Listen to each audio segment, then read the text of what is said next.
Good afternoon, everyone. I'm Mayur, and we are back with a regular series of newspaper analysis. And yesterday, as a mark of respect to our beloved Zubinda, we did not release the CNA. Instead, we shared with you uh, audio-visual memory, a form of gratitude that the CSCP wanted to extend towards the immense contribution the gentleman had towards the music and overall culture of Assam. So, in today's lecture, we would be covering current affairs of yesterday as well as today, that is 22nd and 23rd of September. ये 2 दिन का आज हम एक साथ cover करेंगे.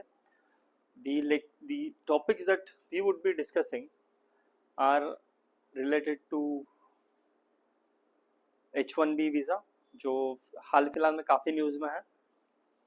फिर हम देखेंगे नेशनल आयुर्वेदा डे जो 23rd सितंबर मतलब आज सेलिब्रेट होगा. फिर हम लोग देखेंगे कि मेघालय में यूरेनियम एक्सट्रैक्शन का जो काफ़ी सालों से पेंडिंग काम चल रहा है उसके बारे में क्या अपडेट्स है. फिर हम will go for next article that is clean plant programme. The purpose is to try and reduce all the impurities from the process of plantation or crops. The last one that we would be discussing is from the domain of culture, IR, soft power, etc. जहाँ पे बुद्धा's holy relics Russia लेकर जा रहे हैं for their एक first exposition. ठीक है, तो हम इसको स्टार्ट करते हैं. This is our Telegram channel. You may consider joining it by scanning the QR code and get access to the all important informative documents. This is about me. I have spoken enough about myself. So here is the GS Foundation match for UPSC as well as APSC. We would be starting it very soon, and this is probably the most suitable for those who are working professional, क्योंकि आपके professional life को working life को balance करते हुए you will be able to choose from any of these slots. So let's get started with the first article, that is about H1B visa. I'm presuming that you must be knowing the basics of it. अगर H1B visa होता क्या है, इसके basics आपको शायद पता होंगे. अगर नहीं पता तो एक क्विक रिवीजन कर लेते हैं. H1B visa क्या है? ये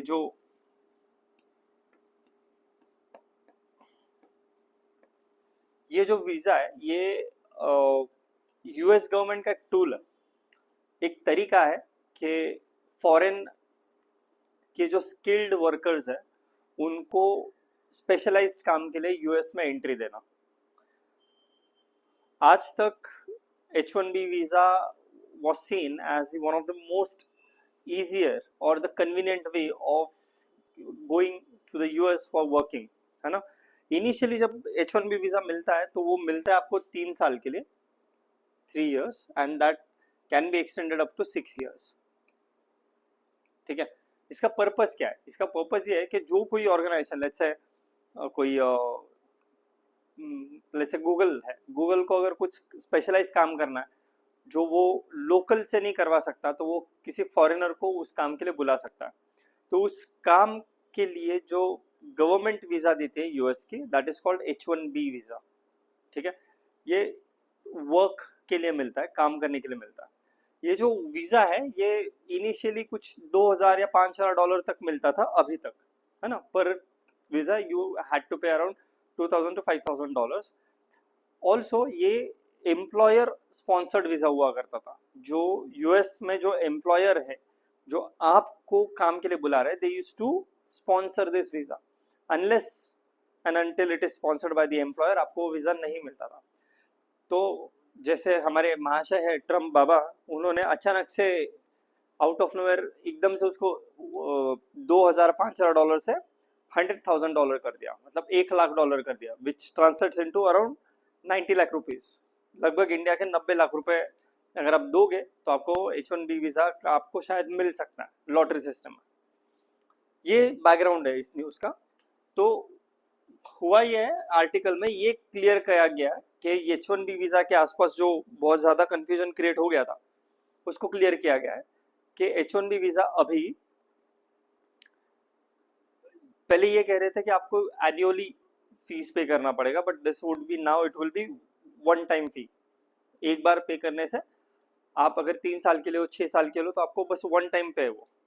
सेकेंड, जो न्यू एप्लीकेंट्स होंगे, जो नए साइकिल में जो लॉटरी सिस्टम H1B वीजा निकलता है, उसमें जो लोग होंगे उनको ये वीजा, उनके लिए ये चार्जेस अप्लीकेबल होगा। ये क्लैरिफिकेशन इस आर्टिकल ने दिया है।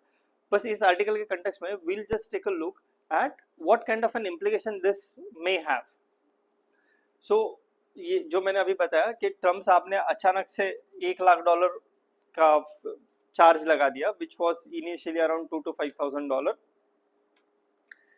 Now इनिशियली जब उन्होंने बात की तो it was presented as an annual fees, हर साल आपको पे करना पड़ना था, लेकिन later White House has clarified that it will be one time fee and that will be applicable to only those who are applying for the first time, like applying for the new applications, not the existing application. It will be applicable only for the new applications.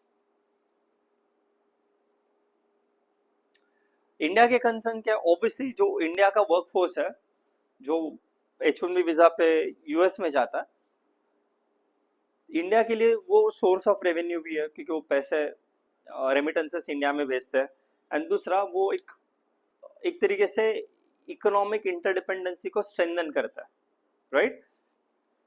एमिया ने अपने concerns express किए। एमिया has said कि this might lead to humanitarian consequences, क्योंकि ये जो families है H1B visa holder की, दे विल फेस डिसरप्शन। अचानक काम रुक जाएगा, आप वहां फंस गए हो, अगर आप यहाँ हो तो यहाँ फंस जाओगे, आपका काम कोलैप्स हो जाएगा, किसी और को देना पड़ेगा, एक्सेट्रा एक्सेट्रा।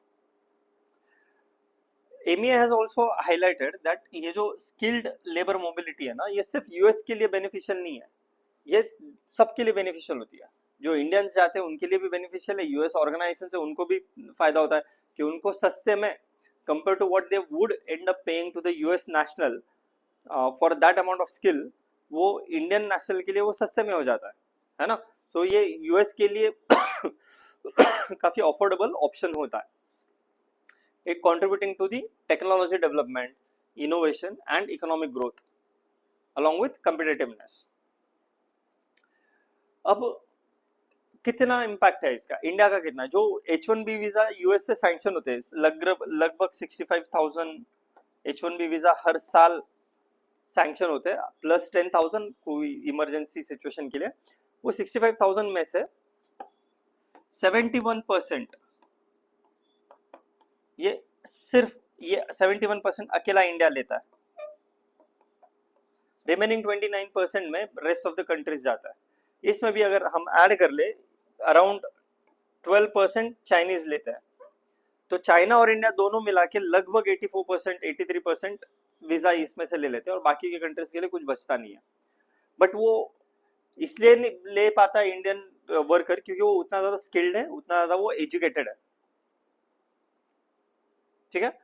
अब ये अगर मूव सक्सेसफुल रहा तो इसका एक पॉजिटिव इम्पैक्ट इंडिया के ऊपर भी है। अगर $1 लाख, $1 लाख अगर वो फीस रखता है, तो जो इंडिया से जो शार्प माइंड्स है, जो बहुत होशियार लोग हैं, जिसको हम ब्रेन ड्रेन कहते हैं, उसको रोका जा सकता है। There will be restrictions on a brain drain. जो इंडिया से यूएस शिफ्ट होने वाले लोग हैं, उनके ऊपर एक लिमिट आ सकता है ना। फॉर एग्जाम्पल, जो 2015 था, 2015 से 2022 के बीच में, 2015 से 2022 के बीच में, with in span of 7 year, लगभग 1,30,000 लोग इंडिया से यूएस गए, ठीक है। 1,30,000 लोग, which is a huge number, 1.3 million, sorry my mistake, not 1,30,000, 13 lakh लोग, I am sorry, it my mistake, 1.3 million मतलब 13 लाख लोग इंडिया से यूएस गए। यूएस के पर्सपेक्टिव से क्या लॉजिक है इसके पीछे? यूएस का आर्ग्यूमेंट है कि ट्रम्प एडमिनिस्ट्रेशन वांट्स कि जो वहां की जो टेक्नोलॉजिकल कंपनीज है, टेक कंपनीज है, they should rely on local graduates and not on the foreign workers. ये जो करंट रिलायंस है फॉरेन वर्कर्स के ऊपर, उसके ऊपर रिलाय ना करते हुए दे वांट कि जो लोकल ग्रेजुएट्स है उनका यूटिलाइज किया जाए। बट द फनी पार्ट ये भी कि वहाँ के ग्रेजुएट्स अगर उनके उनके पास वो क्वालिफिकेशन है क्या, टेक्नोलॉजिकल नो हाउस है क्या, अगर है तो then they will find replacement, but otherwise they will still have to rely on the Indian workforce. इसका जस्टिफिकेशन क्या दिया यूएस एडमिनिस्ट्रेशन ने? They have said to protect the American jobs from being replaced by lower paid foreign labour. It is fact, जो Indians वहां पे जाते हैं H1B visa के लिए, उनको रिलेटिवली जो वो यूएस वर्कर को पे करते हैं उससे कम पैसे में इंडियन वर्कर्स को पे करना पड़ता है। कितना? 2003 में जो इंडियन से जाने वाले जो आईटी वर्कर्स है वो H1B वीजा वाले, उनका share has rose from 32% to 65%, almost double हो चुका है।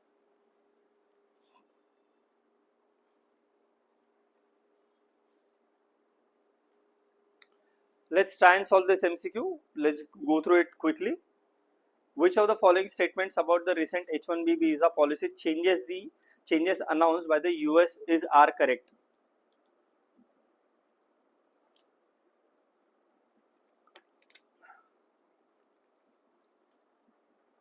The first statement is the new $100,000 H1B visa fee will be charged annually for all visa holders. दोनों भी गलत है. It's not annually, it's one time, and it's not on all, it's on new visa holders. So statement 1 is wrong. Statement 1 गया, so you are left with only one choice, that is option B. So correct option is option B. Next article that we are going to discuss is National Ayurveda Day. So backstory क्या है कि Ayurveda, because of its potency, has been showcased or has been projected as one of the biggest soft power that India can have. जैसे योगा आज हमारा बहुत बड़ा soft power है, योग, वैसे ही आयुर्वेद इससे भी ज्यादा बड़ा सॉफ्ट पावर बन के उभर के आ सकता है. इस towards this initiative we are taking step. Ayurveda for people and planet 23 सितंबर से नेशनल आयुर्वेदा डे सेलिब्रेट होगा. एक्चुअली इट स्टार्टेड 2015 ओनली, है ना. ये 2025 वाला 10th एडिशन है. पर पहले मतलब initially it was celebrated on Dhanteras, but अभी वो सितंबर 23 को सेलिब्रेट होगा. Initially it was celebrated on the date of Dhanteras, जो दिवाली के पहले आता है ना, उस टाइम पे सेलिब्रेट किया जाता, but now it would be celebrated on September 23. What is the significance of Ayurveda? Ayurveda comes from the two words. First word is Ayu, that means life, and Veda means knowledge. Knowledge of life, Ayu, Veda. Life, Veda means knowledge. Knowledge of life is Ayurveda. Ayurveda word comes from these two words. Life plus Veda. Science of life. So that is why it is not just a medical system. It is not just a medicinal system. It's actually a way of life. It provides harmony between individual and the environment. Individual के लिए भी not just the outer environment but also the inner environment. ये जो आयुर्वेदा है ना, इसने civilisational heritage and knowledge के tradition को इंटीग्रेट कर रखा है. दैट इज मतलब Ayurveda is integral part of these two system in India.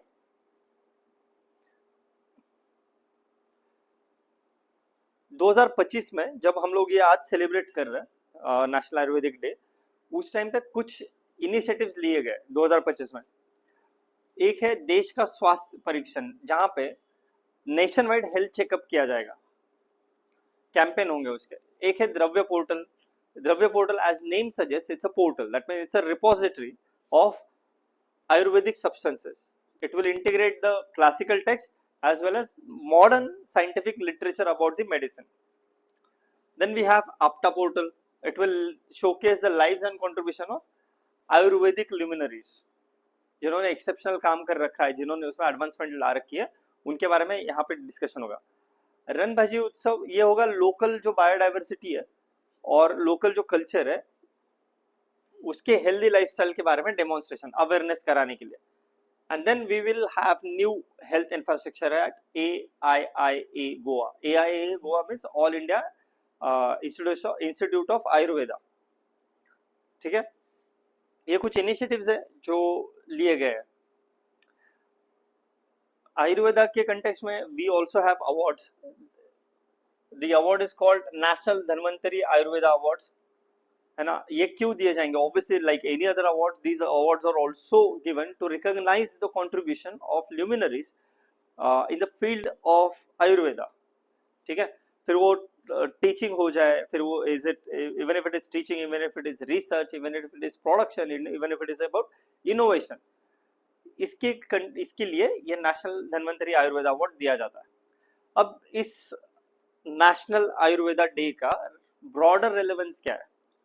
First, India के डिप्लोमेसी के लिए it's a tool of soft power end of cultural diplomacy. Health care के लिए क्या है?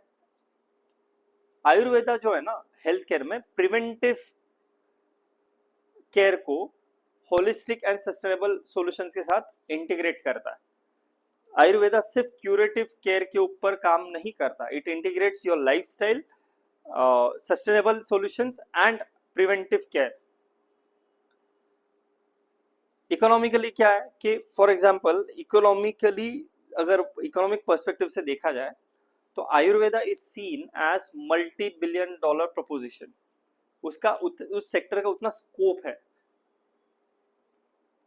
And for sustainable living, because ये जो आयुर्वेदा है that reflects the SDG principles related to health, well-being and harmony with the nature, because Ayurveda does not exploit nature, it is not chemical heavy. ठीक है, let's try and solve this MCQ with reference to Ayurveda Day of 2025. Consider the following statement.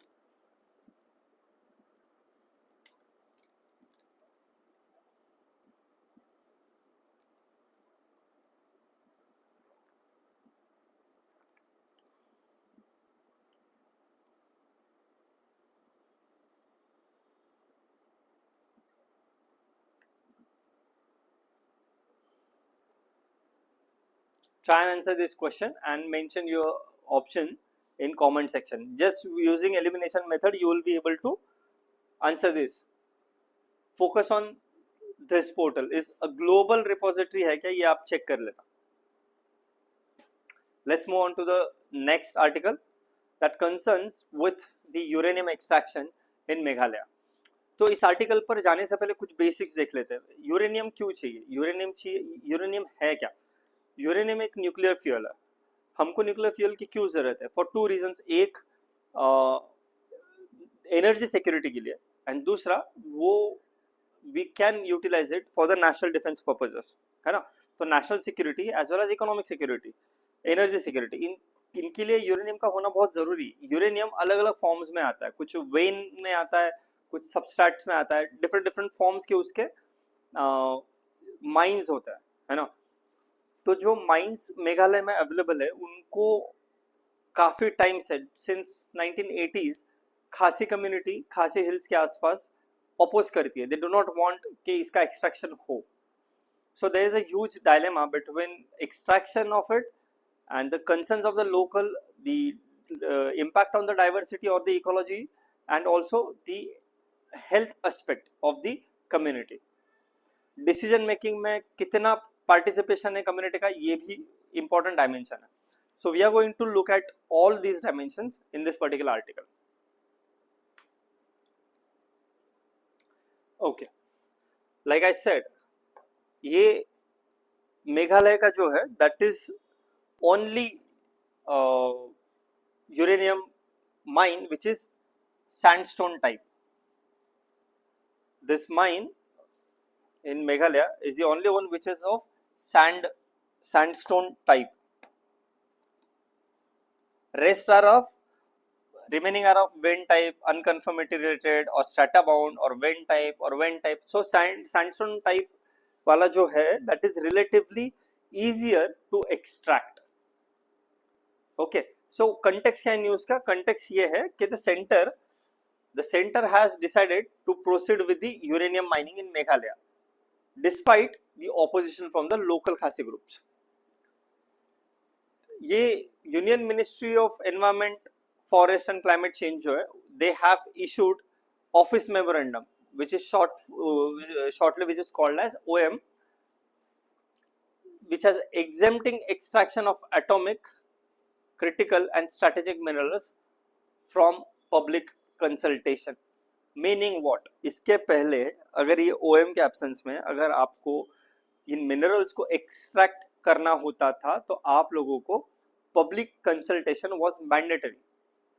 अब with this office memorandum public consultation को हटा दिया गया है for atomic, critical and strategic mineral. For these public consultation henceforth would not be required. ऐसा ये article का कहना है. अब इसमें इशू क्या आएंगे? अगर पब्लिक कंसल्टेशन को हटा दिया तो दिक्कत क्या होगी? की इश्यूज क्या है? First and foremost, tribal rights and constitutional safeguard जो है उनको साइडलाइन करने जैसा. क्यों? 1980 से खासी groups have registered the uranium mining in the hills, है ना. कॉन्स्टिट्यूशन का एक शेड्यूल है, सिक्स शेड्यूल जो है ना, it provides special powers to autonomous district councils. Six schedule अगर आपको पता है तो यू नो कि ये अप्लाई होता है पर्टिकुलर स्टेट्स में, जिसमें असम है, मिजोरम है, त्रिपुरा है, मेघालय है ना. तो यहाँ पे ऑटोनॉमस डिस्ट्रिक्ट काउंसिल है जो local tribal lands and resources को सेफगार्ड करती है. अगर आप पब्लिक कंसल्टेशन को हटा देते हो तो इनके ऊपर इम्पैक्ट होगा. अब सेकंड की कंसर्न है हेल्थ एंड एनवायरनमेंट का. जो यूरेनियम का एक्सट्रैक्शन होता है ना, that is highly polluting phenomena, is highly polluting and has long term ecological as well as health impacts. क्योंकि जब आप रेडियो एक्टिव मटेरियल निकालते हो तो it will leave traces of radiation, it will also lead to loss of livelihoods, right? तो previous experience जो है झारखंड में सिंहभूम जो रीजन है जहाँ से यूरेनियम एक्सट्रैक्ट किया जाता है, वहाँ के विलेजर्स को रेडिएशन को फेस करना पड़ा है. They have faced the repercussion of getting expose to the radiation in Singhbhum district of Jharkhand. But उसको हम डायरेक्ट एग्जाम्पल के तौर पर लेना इसलिए उचित नहीं होगा क्योंकि वो पुरानी बात है. Now technology has evolved, technology has moved forward, and the kind of mines Meghalaya has and the kind of mines Singhbhum or Jharkhand has are of two different types. इनको exactly correlate कर पाना थोड़ा सा मुश्किल है. Third की concern इसमें है कि democratic deficit in resource governance. अगर आप पब्लिक कंसल्टेशन को ही हटा दे रहे हो तो जो डेमोक्रेटिक डेफिसिट होगा, मतलब फॉर डेमोक्रेटिक डेफिसिट का मतलब क्या है? डेमोक्रेटिक डेफिसिट का मतलब है लोकल लोगों का पार्टिसिपेशन उसमें ना होगा. मोर ओवर ये जो ओएम आया है ना, ऑफिस मेमोरेंडम, वो एक पर्टिकुलर डिपार्टमेंट से आया हुआ है, मिनिस्ट्री से आया हुआ है, वो पार्लियामेंट से नहीं गया हुआ, या फिर वो उसको कोई लीगल बैकिंग नहीं है ना, वो एग्जीक्यूटिव ऑर्डर है. Then the next concern is national security or economic security, energy security versus local autonomy. Sixth schedule grants them local autonomy, right? The center जो है that views uranium as vital for national security and for the energy needs. लेकिन prioritizing extraction over consent disregards the local democratic protections. Public consultation इसीलिए बहुत critical है. की concern और एक है कि judicial precedents and possible remedies.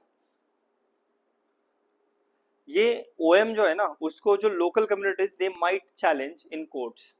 For example जो 2013 का जो नियामगिरी जजमेंट था, उन्होंने कहा था कि जो ग्राम सभा का कंसेंट है वो मैंडेटरी है. They upheld कि ग्राम सभा should be the final authority of giving consent. और 5th and 6th schedule of the constitution जो है उसके कंटेक्स्ट में भी इस ऑर्डर को कोर्ट में चैलेंज किया जा सकता है। फिर ऐसे सिचुएशन में बचता क्या है? What is a way forward in this particular situation? Ministry must withdraw or modify the OM to restore the consultation. Consultation should be the part of this procedure. Alternatives को explore करना चाहिए. There are other deposits, there are other substitutes, और diverse power generation mechanisms है. And if you want to extract from the same locality, if there is no other choice, then please get involved with the communities through dialogue and not with force or coercion. It will prevent the long-term resentment among the community. In order to prevent the long-term resentment amongst the community, system should engage with the community through dialogue and not by coercion. Forcefully करने का कोई मतलब नहीं है. Let's try and solve this MCQ.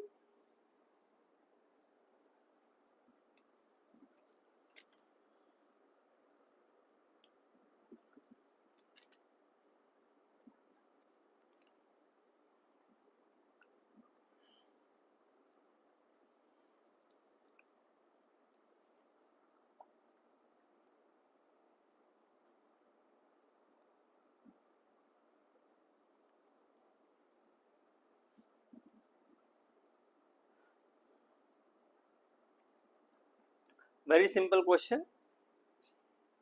Please share your answers in the comment section.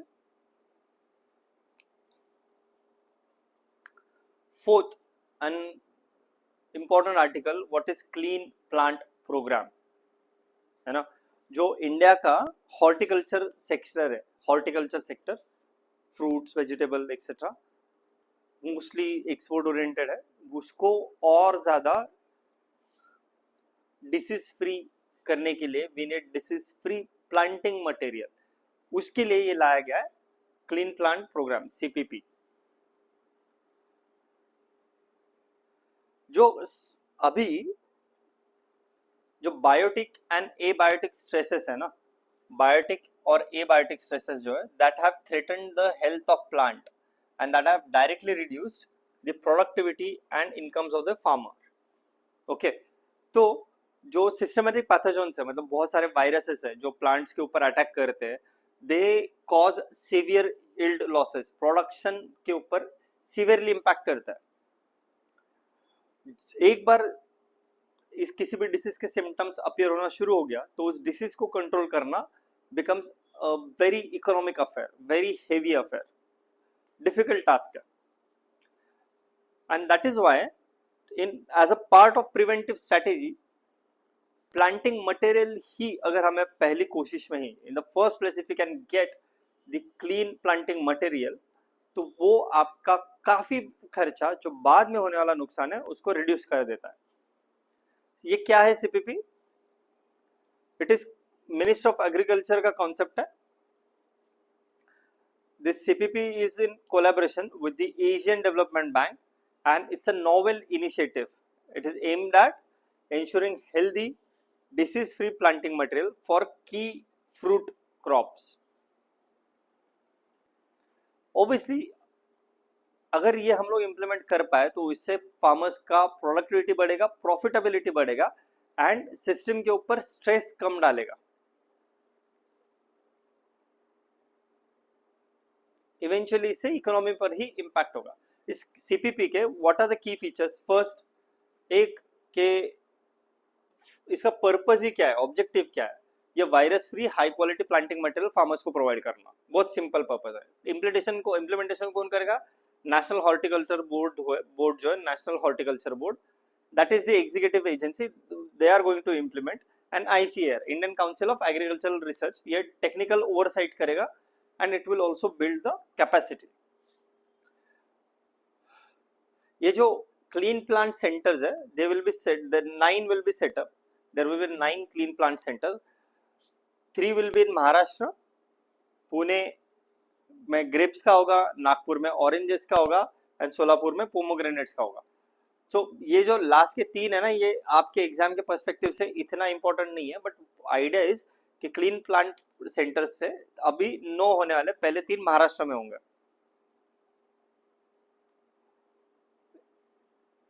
Nurseries को support किया जाएगा, जो लार्ज नर्सरीज उसमें 3 करोड़ का सपोर्ट होगा, जो मीडियम साइज के उनमें 1.5 करोड़ का, और टारगेट है कि लगभग 8 करोड़ डिसीज फ्री सीडलिंग्स हर साल प्रोड्यूस किए जाए, so that those can be given to the farmers and they can use them for the plantation of fruits.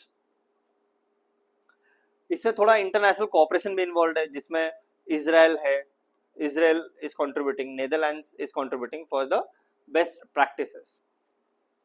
ठीक है, जो इसका नेशनल लेवल का लेबोरेटरी है वो पुणे में सेटअप हो रहा है।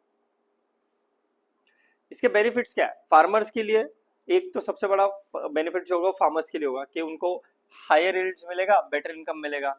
जो कंज्यूमर है, आप जैसे मेरे जैसे लोग जो इसको कंज्यूम करते हैं, उनके लिए virus free superior quality and nutritious fruits मिलेंगे। एक्सपोर्ट्स में भी इंडिया को जो फाइटोसैनिटरी मेजर्स है, जो इंडिया को नॉन टेरिफ बैरियर्स को फेस करना पड़ता है, कोटा सिस्टम, फाइटोसैनिटरी मेजर्स, इनके लिए इंडिया के लिए इस सेक्शन में बूस्ट मिलेगा। इक्विटी एंड इंक्लूसिविटी क्यों? क्योंकि अफोर्डेबल एक्सेस होगा and it will focus on the small farmers and women farmers. Geographically जो अलग अलग रीजन्स है, उस रीजन्स के स्पेसिफिक स्पेशल वैरायटीज भी प्रोवाइड किए जाएंगे। It will be aligned with the other initiatives like Mission Life and One Health, है ना, also the Mission for Integrated Development of Horticulture जो 2014-15 में स्टार्ट हुआ था। So ओवरऑल ये ओवर इनकम्पासिंग इंटीग्रेटिंग फीचर है। ये MCQ है, please try and solve this, take 30 seconds.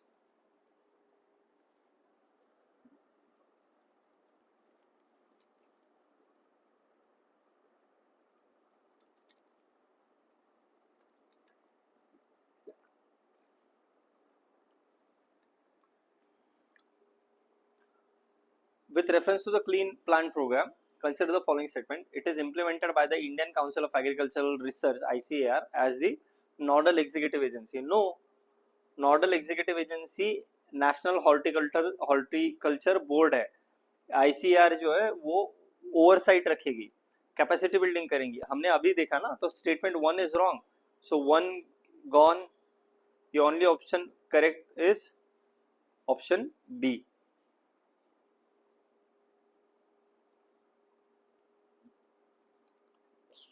This is our final article. हुआ क्या है कि जो गौतम बुद्धा के जो होली रेलिक्स है, उनको पहली बार रशिया भेजा जा रहा है। रशिया में मोनेस्ट्री है, वहाँ पे उनको उसको रखा जाएगा, क्योंकि Buddhist international Buddhist council Russia में हो रही है। ठीक है, इट्स अ बिग इवेंट। पहली बार इंडिया से रशिया में गौतम बुद्धा के रिलिक्स जाएंगे। उसमें कुछ गौतम बुद्धा के लाइफ स्टोरी के बारे में, उनके लेसन्स के बारे में, उनके टीचिंग के बारे में बताने के लिए एक AI बेस्ड चैटबॉट भी वहाँ पे प्लेस किया जाएगा। There are multiple things happening. It's a very beautiful gesture of increasing your soft power using your culture, because religion की फिलोसॉफी नॉन वायलेंस बेस्ड है। सो ये जो सैक्रेड रिलिक ऑफ बुद्धा है फ्रॉम द नेशनल म्यूजियम, ये फिलहाल new Delhi में है, national museum of नई दिल्ली में। वहां से कालमाकिया रिपब्लिक जो रशिया में है, कालमाकिया रिपब्लिक, वहां पे फर्स्ट एक्सपोजिशन के लिए लेके जा रहे हैं। कब? जब 3rd इंटरनेशनल बुद्धिस्ट फोरम है, 24 से लेकर 28 सितंबर तक, 5 दिन का है, कल से स्टार्ट होगा। इन 5 दिन में 3rd जो इंटरनेशनल बुद्धिस्ट फोरम है, उसमें इस रिलिक को रखा जाएगा। It will mark the significant event in India's cultural diplomacy. It will project India's soft power and also the promotion of Buddhist heritage. Significance क्या है? ये significance जो है ना, ये शाक्य मुनि के sacred relics है। शाक्य मुनि sacred relics ये कहाँ रखे जाएंगे? ये रखे जाएंगे गोल्डन अबोर्ड ऑफ शाक्य मुनि बुद्धा। ये कहाँ है? ये है कालमाइका में। इसको ऑर्गेनाइज किया गया है मिनिस्ट्री ऑफ कल्चर के द्वारा, government of India and international Buddhist confederation.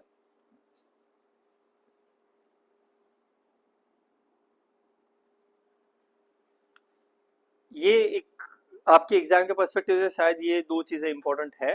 First is launch of Norbu. Norbu क्या है? Norbu the Kalyan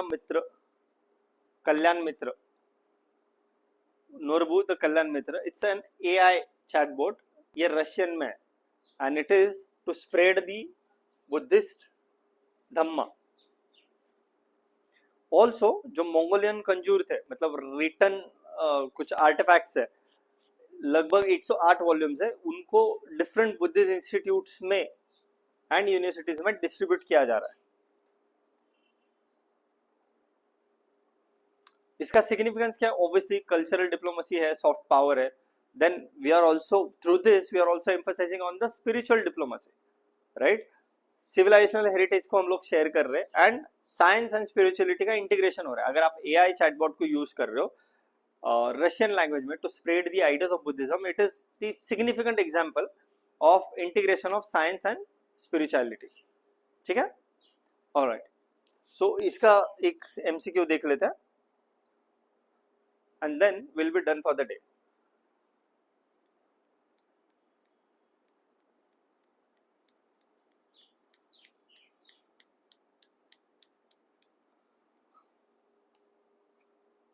Taken from Nalanda University, National Museum of Delhi. So second gone. The only correct choice is option A. All right. So we have launched our APSC UPSC smart books in ASMES as well.